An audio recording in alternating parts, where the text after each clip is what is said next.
L'azienda dei Balli SRL è partita 48 anni fa con l'avvento di Alvise dei Balli, che faceva il commerciante di materiale ITS, idrotermosanitario. Poi siamo diventati SNC sotto casa di Alvise, abbiamo fatto un piccolo magazzino della termoidraulica. Poi nel 2002 circa, 2001, ci siamo spostati in via Pagotto, dove la nostra realtà è scoppiata.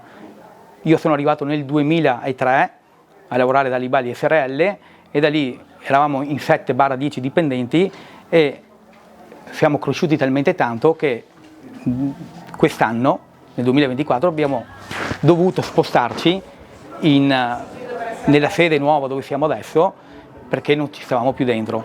Questo grazie anche ai clienti, ai fornitori che ci hanno dato una mano, tutto quanto. Siamo diventati una realtà molto importante nella zona, forse una delle più grandi.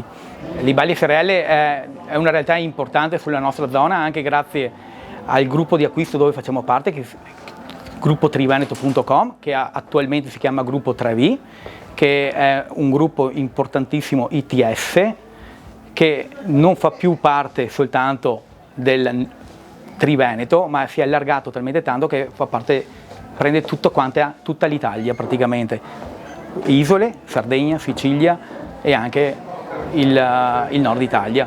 Balli SRL in questi anni ha fatto diversi cambiamenti, ci siamo spostati nella statale per avere una migliore immagine, abbiamo costruito una nuova sala mostra per la vendita dell'arredo bagno, soprattutto verso il privato, abbiamo costruito una nuova zona vendita con del materiale più visibile per attirare anche l'attenzione dei clienti, abbiamo ampliato gli uffici commerciali, gli uffici amministrativi e appunto abbiamo innanzitutto, per me cosa fondamentale, abbiamo proprio costruito dei reparti anche per lo stesso personale per lavorare in modo migliore. Ad esempio abbiamo creato una cucina in cui il personale può mangiare, fermarsi durante le ore di lavoro, avere degli orari più flessibili.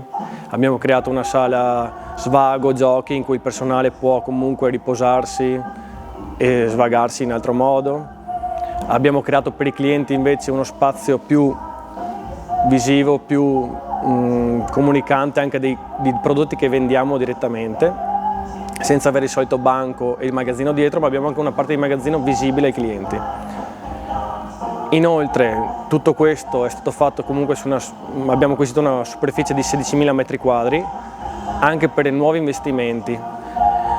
Adesso siamo ancora un'azienda familiare piccola, ma comunque noi crediamo di poter ancora ingrandirci e migliorare, perché comunque il nostro focus è il servizio e sempre il rapporto comunque che c'è sempre personale verso i clienti.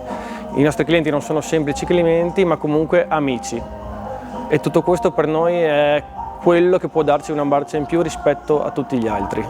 Il nostro futuro è, sebbene tutto quello che c'è attorno, sperare di ingrandirci senza far passi troppo grandi, ma comunque cercando sempre di dare un miglior servizio, ramificarci in altri luoghi del Veneto e servire sempre in modo migliore il cliente.